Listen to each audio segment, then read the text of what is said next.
following content is provided under a Creative Commons license. Your support will help MIT OpenCourseWare continue to offer high-quality educational resources for free. To make a donation or view additional materials from hundreds of MIT courses, visit MIT OpenCourseWare at ocw.mit.edu. So here's the agenda for today. We're going to do a very quick review, and then we're going to introduce some very important concepts. The idea is that all information is always partial, and the question is, what do we do to probabilities if we have some partial information about a random experiment? We're going to introduce the important concept of conditional probability, and then we will see three very useful ways in which it is used. And these ways basically correspond to divide and conquer methods for breaking up problems into simpler pieces. And also one more fundamental tool which allows us to use conditional probabilities to do inference. That is, if we get a little bit of information about some phenomenon, what can we infer about the things that we have not seen? So, our quick review. In setting up a model of a random experiment, the first thing to do is to come up with a list of all the possible outcomes of the experiment. So that list is what we call the sample space. It's a set, and the elements of the sample space are all the possible outcomes. Those possible outcomes must be distinguishable from each other. They're mutually exclusive. Either one happens or the other happens, but not both. And they're collectively exhaustive. That is, no matter what, the outcome of the experiment is going to be an element of the sample space. And then we discussed last time that there's also an element of an art in how to choose your sample space, depending on how much detail you want to capture. This is usually the easy part. Then the more interesting part is to assign probabilities to our model. That is, to make some statements about what we believe to be likely and what we believe to be unlikely. The way we do that is by assigning probabilities to subsets of the sample space. So as we have our sample space here, we may have a subset A, and we assign a number to that subset, P of A, which is the probability that this event happens. Or this is the probability that when we do the experiment and we get an outcome, it's the probability that the outcome happens to fall inside that event. We have certain rules that probabilities should satisfy. They're non-negative. The probability of the overall sample space is equal to 1, which expresses the fact that we are certain, no matter what, the outcome is going to be an element of the sample space. Well, if we set it up right so that it exhausts all possibilities, this should be the case. And then there's another interesting property of probabilities that says that if we have two events or two subsets that are disjoint, and we're interested in the probability that one or the other happens, that is, the outcome belongs to A or belongs to B, for disjoint events, the total probability of these two taken together is just the sum of their individual probabilities. So probabilities behave like masses. The mass of the object consisting of A and B is the sum of the masses of these two objects. Or you can think of probabilities as areas. They have, again, the same property. The area of A together with B is the area of A plus the area of B. But as we discussed at the end of the last lecture, it's useful to have in our hands a more general version of this additivity property, which says the following.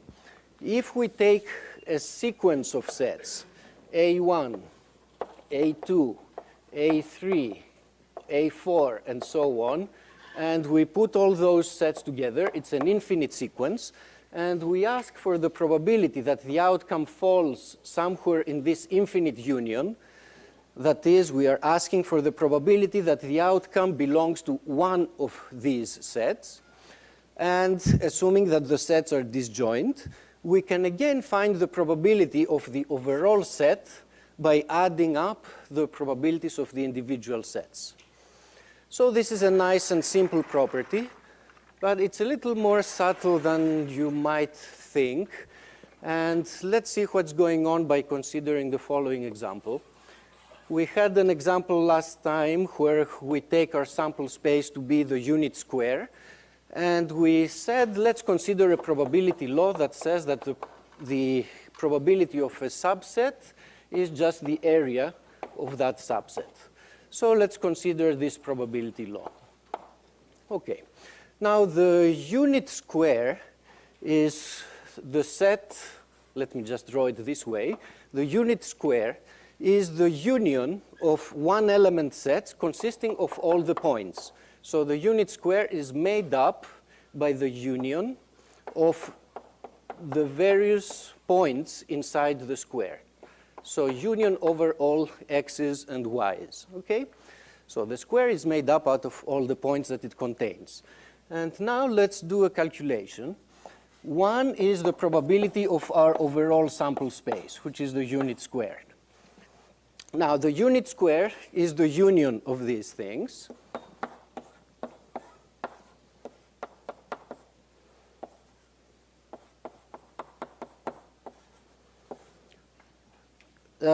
Which, according to our additivity axiom, is the sum of the probabilities of all these one-element sets.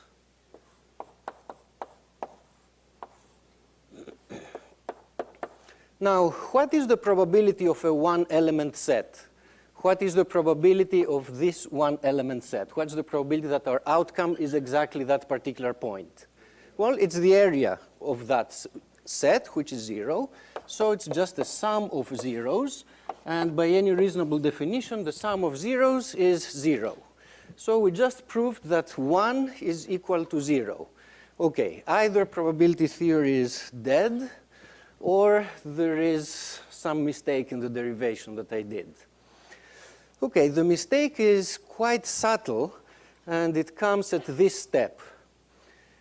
We sort of applied the additivity axiom by saying that the unit square is the union of all those sets. Can we really apply our additivity axiom? Here's the catch. The additivity axiom applies to the case where we have a sequence of disjoint events, and we take their union. Is this a sequence of sets? Can you make up the whole unit square by taking a sequence of elements inside it and cover the whole unit square?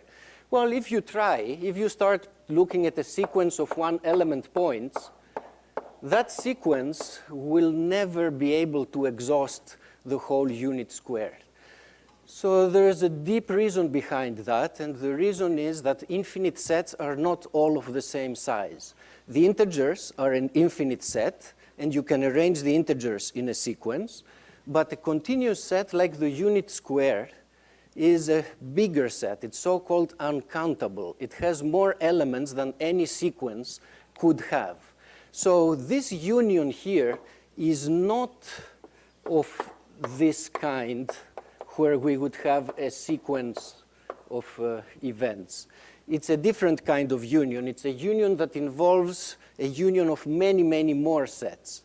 So the countable additivity axiom does not apply in this case because we're not dealing with a sequence of sets, and so this is the incorrect step. So at some level, you might think that this is puzzling and awfully confusing. On the other hand, if you think about areas the way you're used to them from calculus, there's nothing mysterious about it. Every point on the unit square has 0 area. When you put all the points together, they make up something that has finite area.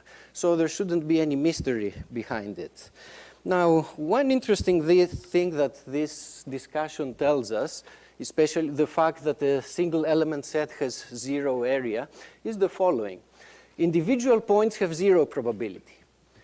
After you do the experiment and you observe the outcome, it's going to be an individual point. So what happened in that experiment is something that initially you thought had 0 probability of occurring.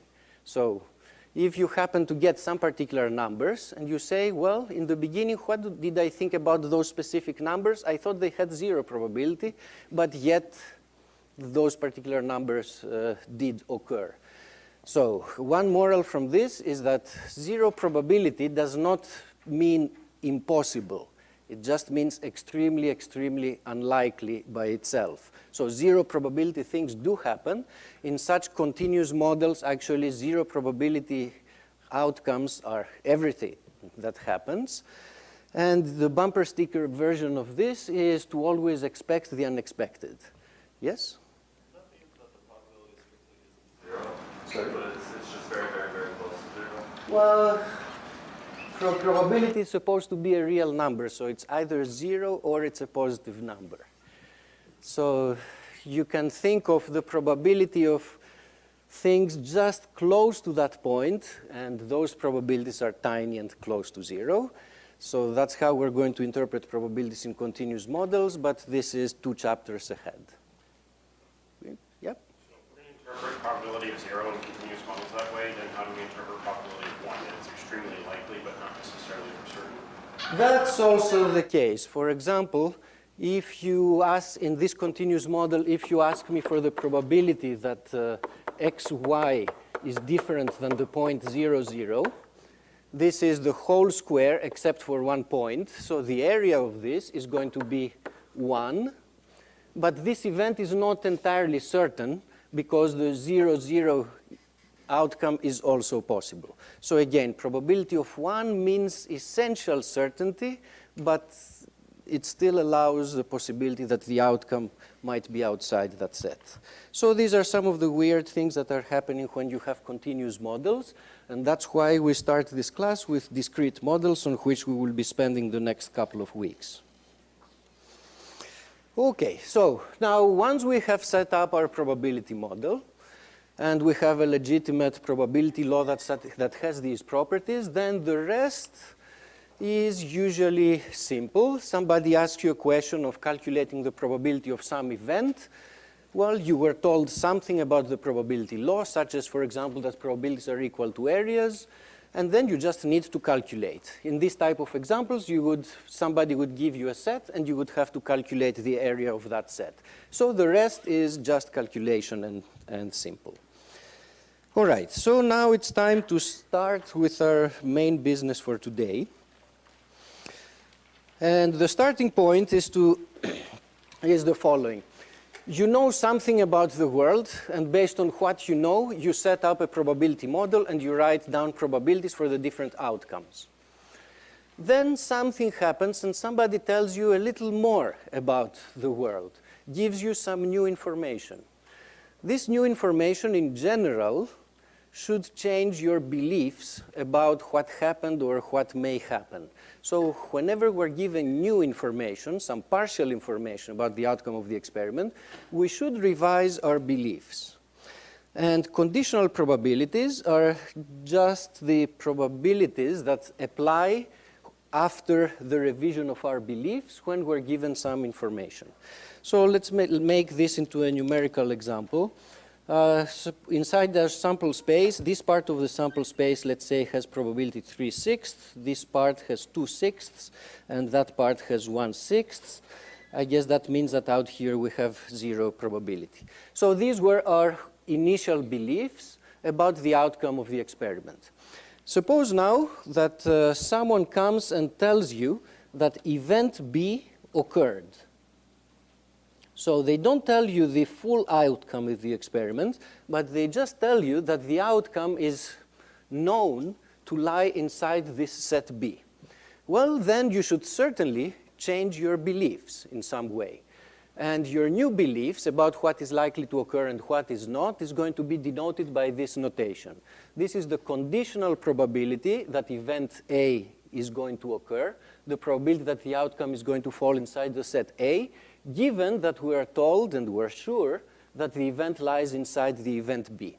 Now, once we're told that the outcome lies inside the event B, then our old sample space in some ways is irrelevant. We have a new sample space, which is just the set B. We're certain that the outcome is going to be inside B.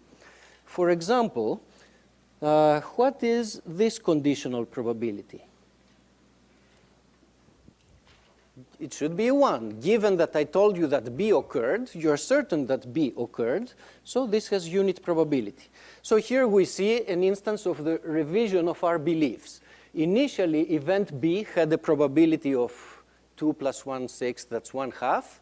Initially, we thought B had probability 1/2. Once we're told that B occurred, the new probability of B is equal to 1. Okay. how do we revise the probability that A occurs? So we are going to have the outcome of the experiment. We know that it's inside B, so we will either get something here and A does not occur, or something inside here and A does occur.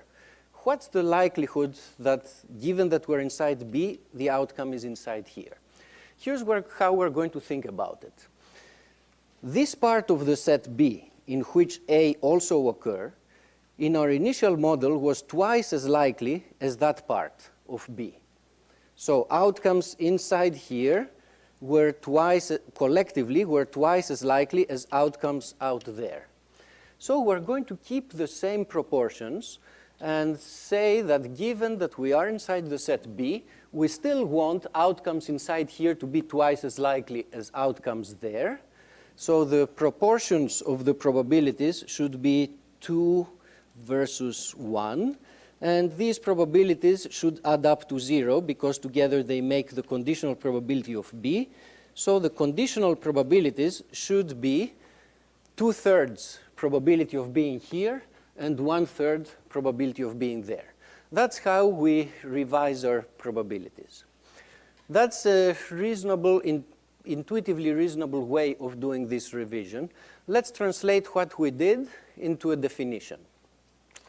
The definition says the following, that the conditional probability of A that given that B occurred is calculated as follows.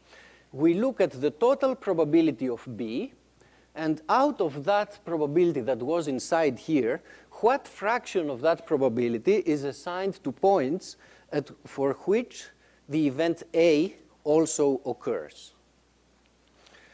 Does it correspond to, does it give us the same numbers as we got with this heuristic argument?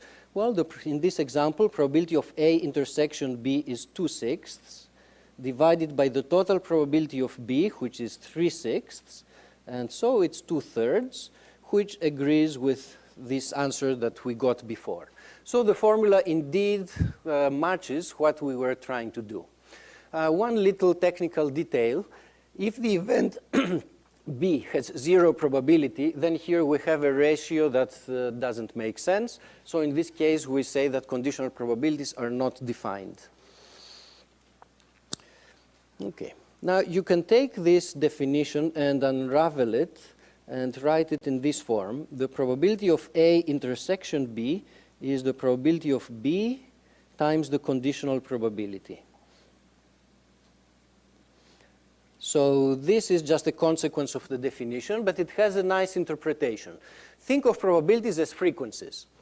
If I do the experiment over and over, what fraction of the time is it going to be the case that both A and B occur? Well, there's going to be a certain fraction of the time at which B occurs, and out of those times when B occurs, there's going to be a further fraction of the experiments in which A also occurs. So interpret the conditional probability as follows. You only look at those experiments at which B happens to occur, and look at what fraction of those experiments where B already occurred, event A also occurs. And there is a symmetrical version of this equality. There's symmetry between the events B and A, so you also have this relation that goes the other way. Okay, so what do we use these conditional probabilities for? First, one comment. Conditional probabilities are just like ordinary probabilities. They are the new probabilities that apply in a new universe where event B is known to have occurred. So we had an original probability model. We are told that B occurs. We revise our model. Our new model should still be a legitimate probability model, so it should satisfy all sorts of properties that ordinary probabilities do satisfy. So for example, if A and B are disjoint events, then we know that the probability of A union B is equal to the probability of A plus probability of B. And now if I tell you that a certain event C occurred, we're placed in a new universe where event C occurred. We have new probabilities for that universe. These are the conditional probabilities. And conditional probabilities also satisfy this kind of property. So this is just our usual additivity axiom, but applied in a new model in which we were told that event C occurred. So conditional probabilities do not taste or smell any different than ordinary probabilities do. Conditional probabilities, given a specific event B, just form a probability law on our sample space. It's still it's a different probability law, but it's still a probability law that has all the desired properties. Okay, so where do conditional probabilities come up? They do come up in quizzes, and they do come in silly problems. So let's start with this. We have this example from last time, 2 rolls of a die. All possible pairs of rolls are equally likely, so every element in this square has probability of 1 over 16. So all elements are equally likely. That's our original model. Then somebody comes and tells us that the minimum of the 2 rolls is equal to 0. What's that event? The minimum equal to 0 can happen in many ways if we get 2 zeros, or if we get a 0 and, if we get 2 twos, or get a 2 and something larger. And so this is our new event B. The red event is the event B. And now we want to calculate probabilities inside this new universe. For example, you may be interested in the questions about the maximum of the 2 rolls. In the new universe, what's the probability that the maximum is equal to 1? The maximum being equal to 1 is this black event. And given that we're told that B occurred, this black event cannot happen. So this probability is equal to 0. How about the maximum being equal to 2, given that event B? Okay, we can use the definition here. It's going to be the probability that the maximum is equal to 2 and B occurs, divided by the probability of B. The probability that the maximum is equal to 2. Okay, what's the event that the maximum is equal to 2? Let's draw it. This is going to be the blue event. The maximum is equal to 2 if we get any of those blue points. So the intersection of the 2 events is the intersection of the red event and the blue event. There's only 1 point in their intersection. So the probability of that intersection happening is 1 over 16. That's the numerator. How about the denominator? The event B consists of 5 elements, each one of which had probability 1 over 16, so that's 5 over 16. And so the answer is 1 over 5. Could we have gotten this answer in a faster way? Yes. Here's how it goes. We're trying to find the conditional probability that we get this point, given that B occurred. B consists of 5 elements. All of those 5 elements were equally likely when we started, so they remain equally likely afterwards, because when we define conditional probabilities, we keep the same proportions inside the set. So the 5 red elements were equally likely. They remain equally likely in the conditional world. So conditional on B having happened, each one of these 5 elements has the same probability. So the probability that we actually get this point is going to be 1/5. And so that's the shortcut. More generally, whenever you have a uniform distribution on your initial sample space, when you condition on an event, your new distribution is still going to be uniform, but on the smaller event that we considered. So we started with a uniform distribution on the big square, and we ended up with a uniform distribution just on the red points. Now, besides silly problems, however, conditional probabilities show up in real and interesting situations. And this example is going to give you some idea of how that happens. Okay. Actually, in this example, instead of starting with a probability model in terms of regular probabilities, I'm actually going to define the model in terms of conditional probabilities, and we'll see how this is done. So here's the story. There may be an airplane flying up in the sky, in a particular sector of the sky that you are watching. Sometimes there is one, sometimes there isn't. And from experience, you know that when you look up, there's 5% probability that the plane is flying above there, and 95% probability that there's no plane up there. So event A is the event that the plane is flying out there. Now you bought this wonderful radar that looks up, and you're told in the manufacturer's specs that if there is a plane out there, your radar is going to register something, a blip on the screen, with probability 99%. And it will not register anything with probability 1%. So this particular part of the picture is a self-contained probability model of what your radar does in a world where a plane is out there. So I'm telling you that a plane is out there. So we're now dealing with conditional probabilities because I gave you some particular information. Given this information that the plane is out there, that's how your radar is going to behave. With probability 99% is going to detect it. With probability 1% is going to miss it. So this piece of the picture is a self-contained probability model. The probabilities add up to 1. But it's a piece of a larger model. Similarly, there's the other possibility. Maybe a plane is not up there, and the manufacturer specs tell you something about false alarms. A false alarm is the situation where the plane is not there, but for some reason, your radar picked up some noise or whatever and shows a blip on the screen. And suppose that this happens with probability 10%, whereas with probability 9%, your radar gives the correct answer. So this is a sort of a model of what's going to happen with respect to both the plane. We're given probabilities about this, and we're given probabilities about how the radar behaves. So here I have indirectly specified the probability law in our model by starting with conditional probabilities as opposed to starting with ordinary probabilities. Can we derive ordinary probability starting from the conditional ones? Yeah, we certainly can. Let's look at this event, A intersection B, which is the event up here, that there is a plane and our radar picks it up.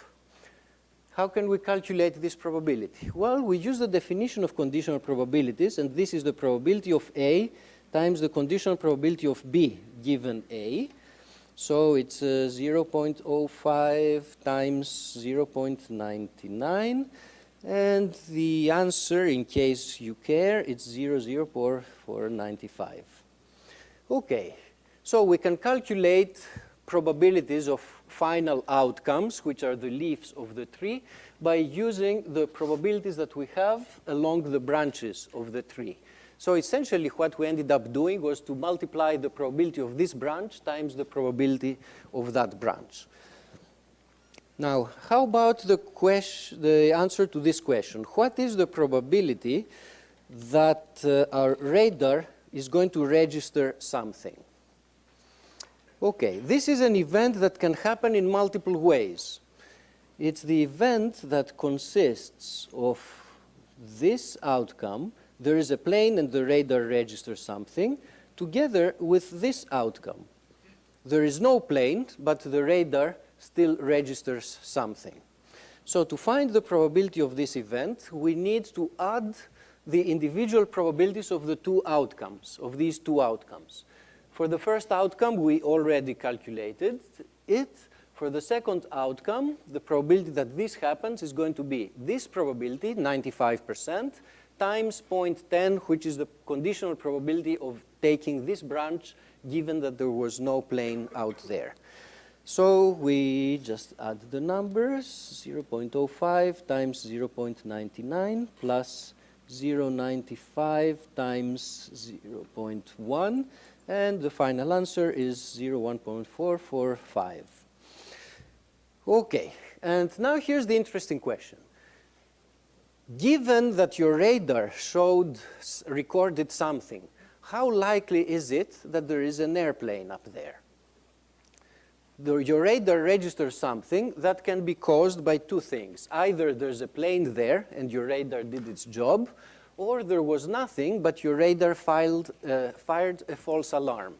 What's the probability that this is the case as opposed to that being the case?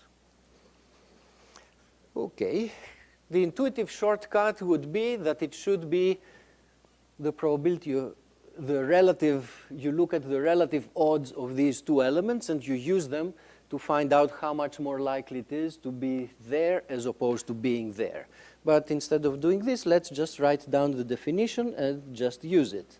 It's the probability of A and B happening divided by the probability of B. This is just our definition of conditional probabilities. Now, we have already found the numerator. We have already calculated the denominator. So we take the ratio of these two numbers, and we find the final answer, which is 0.34. Okay. There's a slightly curious thing that happens in this example. Doesn't this number feel a little too low? My radar, so this is the conditional probability, given that my radar said there is something out there, that there is indeed something there. So it's sort of a probability that our radar gave the correct answer. Now, the specs of our radar were pretty good. In this situation, it gives you the correct answer 99% of the time. In this situation, it gives you the correct answer 90% of the time. So you would think that your radar is really reliable. But yet, here, the radar recorded something, but the chance that the answer that you get out of this is the right one, given that it recorded something, the chance that there is an airplane out there is only 30%. So you cannot really rely on the measurements of your radar, even though the specs of the radar were really good. What's the reason for this? Well, the reason is that false alarms are pretty common. Most of the time, there's nothing, and there's a 10% probability of false alarms. So there's roughly a 10% probability that in any given experiment you have a false alarm. And there's about a 5% probability that something is out there and your radar gets it. So when your radar records something, it's actually more likely to be a false alarm rather than being an actual airplane. This has probability 10% roughly. This has probability roughly 5%. So conditional probabilities are kind of sometimes counterintuitive in terms of the answers that they get. And you can make similar stories about doctors interpreting the results of tests. So you tested positive for a certain disease. Does it mean that you have the disease necessarily? Well, if that disease has been eradicated from the face of the earth, testing positive doesn't mean that you have the disease, even if the test was designed to be a pretty good one. So unfortunately, doctors do get it wrong also sometimes. And the reasoning that comes in such situations is pretty subtle. Now, for the rest of the lecture, what we're going to do is to take this example where we did three things and abstract them. These three trivial calculations that we just did are three very important, very basic tools that you use to solve more general probability problems. So what's the first one? We find the probability of a composite event, two things happening, by multiplying probabilities and conditional probabilities. More general version of this. Look at any situation, maybe involving lots and lots of events. So here's a story that event A may happen or may not happen. Given that A occurred, it's possible that B happens or that B does not happen. Given that B also happens, it's possible that event C also happens or that event C does not happen. And somebody specifies for you a model by giving you all these conditional probabilities along the way. Notice what we do along the branch as the tree progresses. Any point in the tree corresponds to certain events having happened. And then given that this has happened, we specify conditional probabilities. Given that this has happened, how likely is it that C also occurs? Given a model of this kind, how do we find the probability of this event? The answer is extremely simple. All that you do is move along the tree and multiply conditional probabilities along the way. So, in terms of frequencies, how often do all three things happen, A, B, and C? You first see how often does A occur. Out of the times that A occurs, how often does B occur? And out of the times where both A and B have occurred, how often does C occurs? And you can just multiply those three frequencies with each other. What is the formal proof of this? Well, the only thing we have in our hands is the definition of conditional probabilities. So let's just use this. And OK, now the definition of conditional probabilities tells us that the probability of two things is the probability of one of them times a conditional probability. Unfortunately, here we have the probability of three things. What can I do? Well, I can put a parenthesis in here and think of this as the probability of this and that, and apply our definition of conditional probabilities here. The probability of two things happening is the probability that the first happens times the conditional probability that the second happens given A and B, given that the first one happened. So this is just the definition of the conditional probability of an event given another event. That other event is a composite one, but that's not an issue. It's just an event. And then we use the definition of conditional probabilities once more to break this apart and make it P of A, P of B given A, and then finally the last term. OK, so this proves the formula that I have up there on the slide. And if you wish to calculate any other probability in this diagram, for example, if you want to calculate this probability, you would still multiply the conditional probabilities along the different branches of the tree. In particular, here in this branch, you would have the conditional probability of C complement given A intersection B complement, and so on. So you write down probabilities along all those three branches and just multiply them as you go. So this was the first skill that we're covering. What was the second one?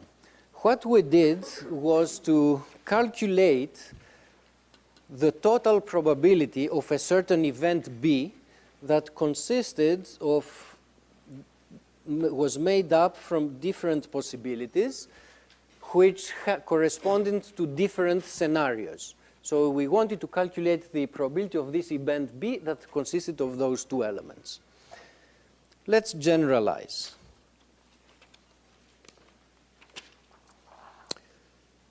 So we have our big model, and the sample space is partitioned in a number of sets. In our radar example, we had a partition in two sets. Either a plane is there or a plane is not there. Since we're trying to generalize, now I'm going to give you a picture for the case of three possibilities or three possible scenarios. So whatever happens in the world, there are three possible scenarios, A1, A2, A3. So think of these as there's nothing in the air, there's an airplane in the air, or there's a flock of geese flying in the air. So there's three possible scenarios. And then there's a certain event B of interest, such as our radar records something or doesn't record something. We specify this model by giving probabilities for the AIs. That's the probability of the different scenarios. And somebody also gives us the probabilities that this event B is going to occur, given that the ith scenario has occurred. Think of the AIs as scenarios. OK. And we want to calculate the overall probability of the event B. OK. what's happening in this example, perhaps instead of this picture, is easier to visualize if I go back to the picture I was using before. We have three possible scenarios, A1, A2, A3. And under each scenario, B may happen or B may not happen.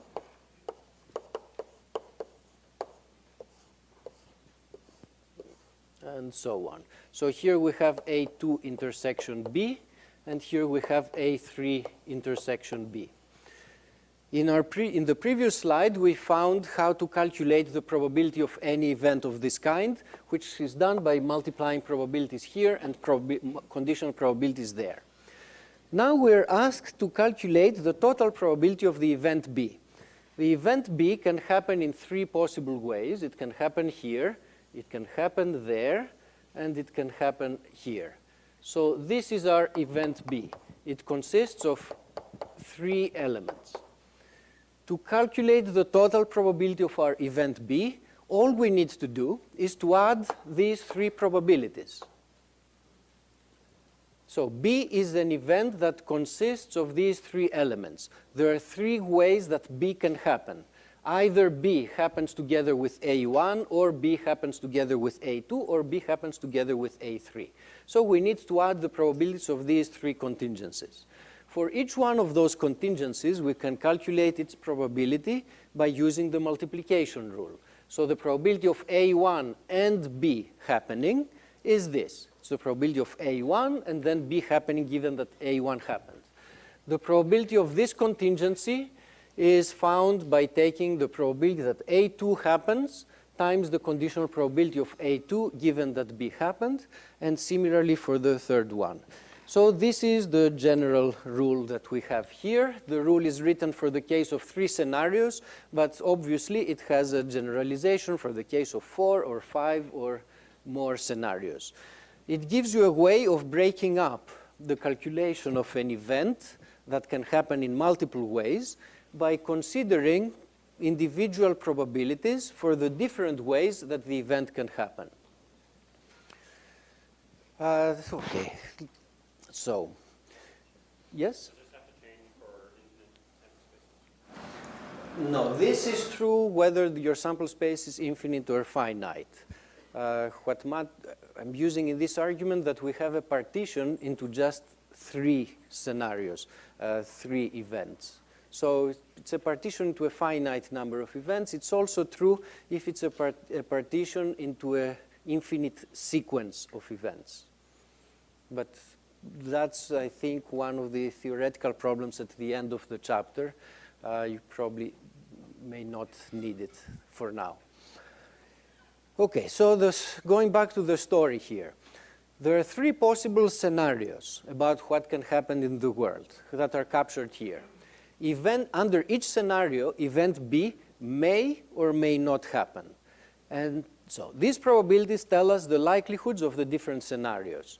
These conditional probabilities tell us how likely is it for B to happen under one scenario or the other scenario or the other scenario. The overall probability of B is found by taking some combination of the probabilities of B in the different possible worlds, in the different possible scenarios. Under some scenario, B may be very likely. Under another scenario, it may be very unlikely. We take all these into account and weigh them according to the likelihood of the scenarios. Now notice that since A1, A2, and 3 form a partition, these three probabilities have what property? Add to what? They add to 1, right? So it's the probability of this branch plus this branch plus this branch. So what we have here is a weighted average of the probabilities of the B's in the different worlds or in the different scenarios. Special case. Suppose the three scenarios are equally likely. So P of A1 equals 1/3 equals to P of A2, P of A3. What are we saying here? In that case of equally likely scenarios, the probability of B is the average of the probabilities of B in the three different worlds or in the three different scenarios. Okay, so finally, the last step, if we go back again 2 slides, the last thing that we did was to calculate a conditional probability of this kind, probability of A given B, which is a probability associated essentially with an inference problem.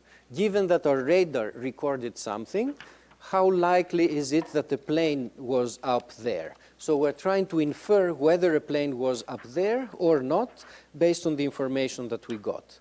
So let's generalize once more.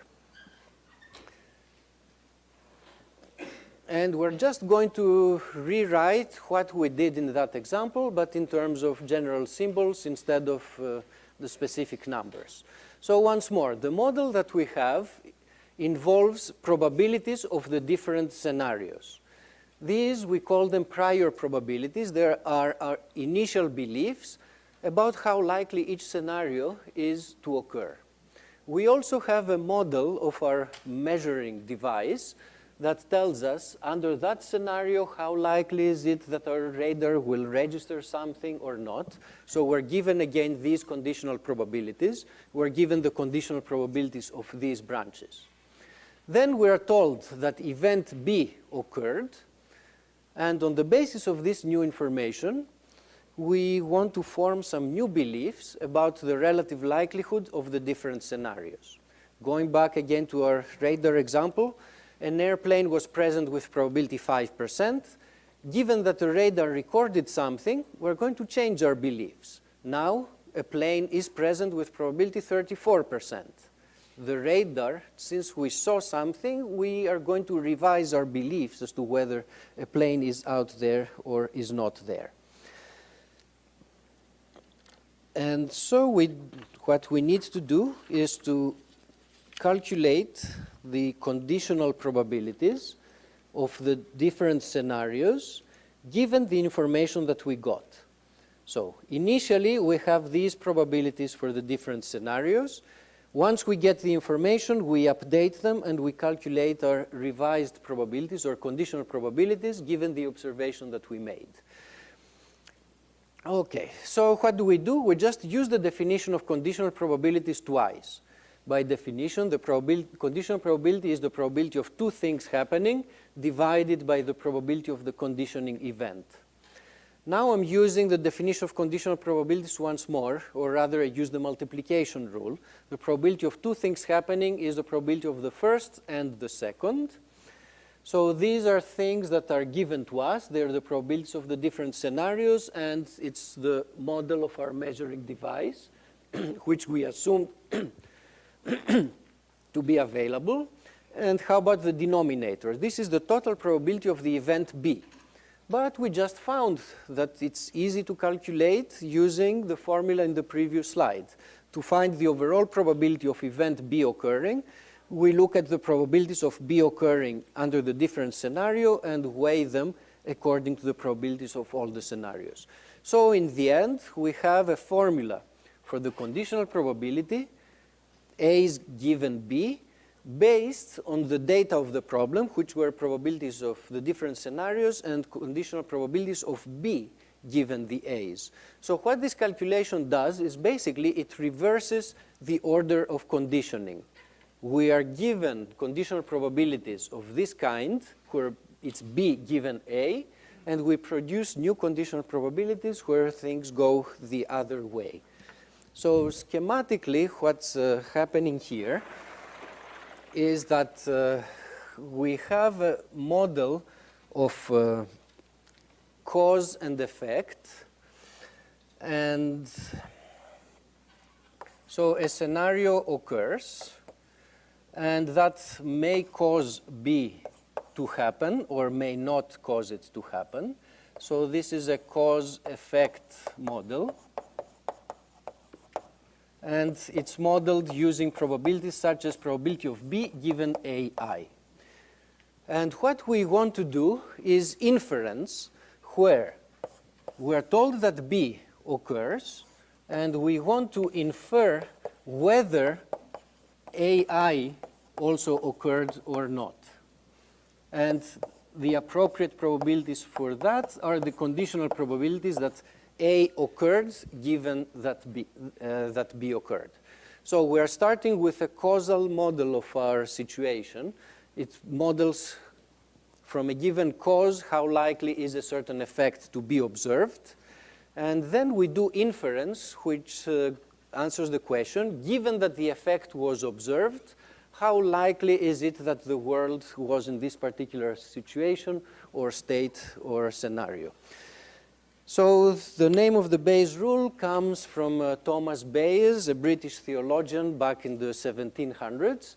It actually, this calculation addresses a basic problem, basic philosophical problem, how one can learn from experience or from experimental data in some systematic way. So the British at that time were preoccupied with this type of question. Is there a basic theory that we can, about how we can incorporate new knowledge to previous knowledge? And this calculation made an argument that yes, it is possible to do that in a systematic way. So the philosophical underpinnings of this have a very long history and a lot of discussion around them. But for our purposes, it's just an extremely useful tool, and it's the foundation of almost everything that gets done when you try to do inference based on partial observations. Very well. Till next time.